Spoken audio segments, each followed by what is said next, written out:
What's happening, everyone? James Lynch here doing a quick reaction video to the news that UFC 297 has their main event. This according to Dana White. And it's going to be Sean Strickland and Dricus Du Plessis. The UFC has listened to the fans. This is awesome. I am honestly shocked just in terms of what we've been hearing the last couple months with Dana White and the UFC against Dricus Du Plessis, saying that he didn't deserve the shot, that he missed his chance, all these different things. Finally, they're listening to the fans here and they're delivering because this is an absolutely awesome main event. In years past, Canada has been getting sort of lackluster pay-per-view headliners. Remember, we just had in Vancouver Amanda Nunes and Irene Aldana. I remember everyone last week was freaking out because Myra Silva and Raquel Pennington looked like they were headlining the pay-per-view. That's not the case. So we're going to get Sean Strickland and Dricus Du Plessis. Let's start with that first. Then UFC 298, no date booked. We've got Volkanovski and Ilia Topuria.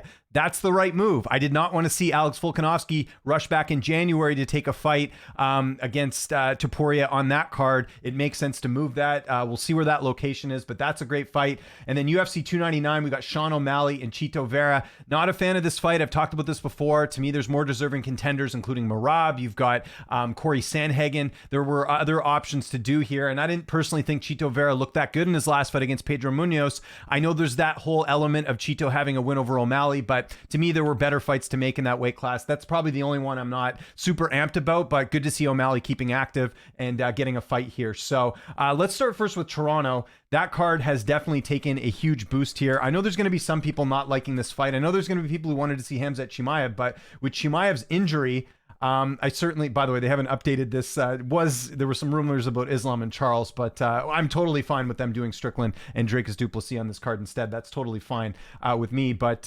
Chimaev hurt his hand. He tore his ligament in his hand, so he's not ready to go. I personally didn't think Chimaev deserved a title shot either, just with the fact that he doesn't have any ranked wins at middleweight. Dricus deserved the shot, no matter what. He went out there and destroyed Robert Whittaker, who's a highly ranked middleweight. That in itself should get the shot here.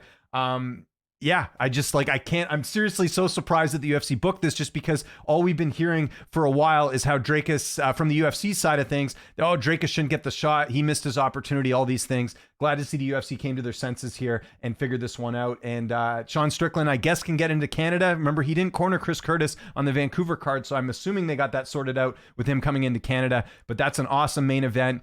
Let's do some early picks for each fight here. I actually think that Dricus can win this. I really do. I was very impressed with what he did against Robert Whittaker in that last fight. I think he's getting better every fight. The only thing he's got to worry about here is that Strickland, tough to take out. I know people look at the Pereira fight and say, oh, he got finished in the first round and all these different things.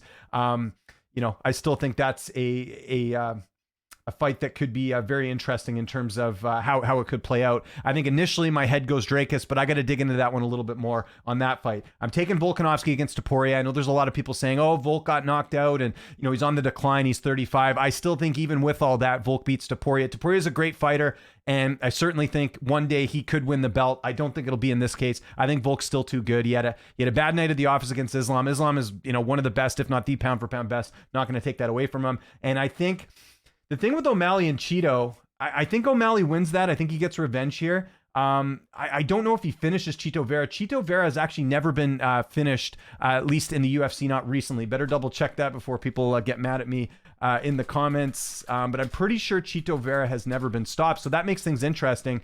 Can O'Malley finish him? I don't know. We'll have to see. It's going to be tough to do. You look at it here. Chito has not been finished in the UFC, period. So yeah, you kind of look at it there. I would tend to lean O'Malley, just a little bit more momentum. And I think O'Malley, again, he just knocked out Sterling. I think that is a good feather in his cap. And, O'Malley's going to be a little bit younger in the fight as well. So those are kind of my initial picks. So those are kind of my initial thoughts on this. I will be doing individual videos probably in all of these fights. I'll definitely be doing an early look, but just sort of the implications of everything. But I'm just so happy the UFC is finally giving the fans of Toronto, Canada fans, a really good main event here. And kind of looking at the rest of the card, you've got Pennington and Silva, which is a great fight, so that'll be on the card too. Arnold Allen and Voliev is going to be a great fight. You got Chris Curtis and Marc-Andre Barrio. Brad Katona returning to the UFC in Canada, fighting Garrett Armfield, Jillian Robertson. A lot of Canadian content. You got Neil Magny, Mike Malott. I missed this completely. Johan Lainez and Sam Patterson. So they're going heavy with the Canadian card, but I think all things considered, they are giving the Canadian fans a great main event here. And I think that's really what you can kind of ask for,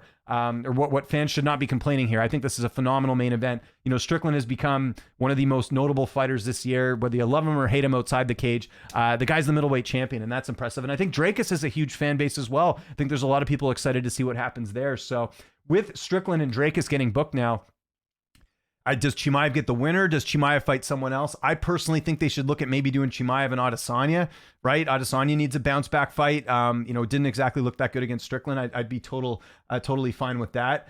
And then, you know, Volkanovski Topuria. I think if Volkanovski beats Topuria, I mean, I don't know what else he has to accomplish. I have no interest in seeing Max Holloway fighting Volkanovski again. I think this could pretty much be it. Unless Voliev goes out there and does something crazy against Arnold Allen, maybe you put him in the title fight after. But I think Volk's pretty much cleaned out the division. And then with O'Malley and Chito Vera, you know, after that, like, I'm assuming Sandhagen's going to have to fight someone else unless he's getting the winner. But Corey Sandhagen's a name out there. You've got Merab and Henry. The rumors about that, we'll kind of see where they go with that matchup as well in terms of the implications there. But this is just really good news, and glad they're announcing all this now. I'm surprised they didn't actually wait to do this on the pay-per-view in New York as opposed to doing it now. Maybe because tickets are going on sale soon for Toronto, that they want to you know, get that sorted out. But as you guys know, I'm going to be going to the Toronto card. I had booked all my itinerary even before all this went down. But hopefully going to be getting some good stuff with Strickland and Dricus, because again, I know both their camps quite well. So that's kind of the good news is from a coverage standpoint. And yeah, well, I'm curious to see where UFC 298 is. There were some rumblings about Australia, but I don't know, like maybe they do that. You'd think a fight with Volk and Ilya would be outside of the US, just because of the, you know, their kind of their fan bases and everything. O'Malley and Vera will probably be in the US, I would think. Not sure where they're going to decide to go there as far as that matchup goes. But again, just, you know, very happy the UFC is making the right decision here in going with Strickland and Dricus Du Plessis. And I pretty much think they had to, right? Like, you know, Jared Cannonier's injured right now. You know, again, Chimaev's looks like he's on the shelf. They need to keep this thing moving, and Strickland was ready to go. And just glad they came to their senses here. And because it really did look like, I'll be honest, guys, like when everything I was kind of seeing from Dana, just watching his press conferences, it really sounded like they were going to punish Dricus. And I'm just glad to see that, you know, all the circumstances combined, the right guy gets the title shot, because Dricus deserved it, man. Like there's a lot of people who made their comments, oh, we hurt his foot and all this. Listen, I said it before. I don't want an injured Dricus fighting in a title fight where he's not 100%. Not every fighter is going to be 100%, but I don't want him being extremely compromised fighting Izzy when, you know, now we're going to get a healthy Dricus against a healthy Strickland. That's going to be a much better fight for the fans. You don't want to see another Aljamain Sterling, TJ Dillashaw situation where someone's so injured going into the fight that it's not even a fight. So that's pretty much my thoughts on that. And again, you got Volkan Topuria, which is going to be just an absolute banger.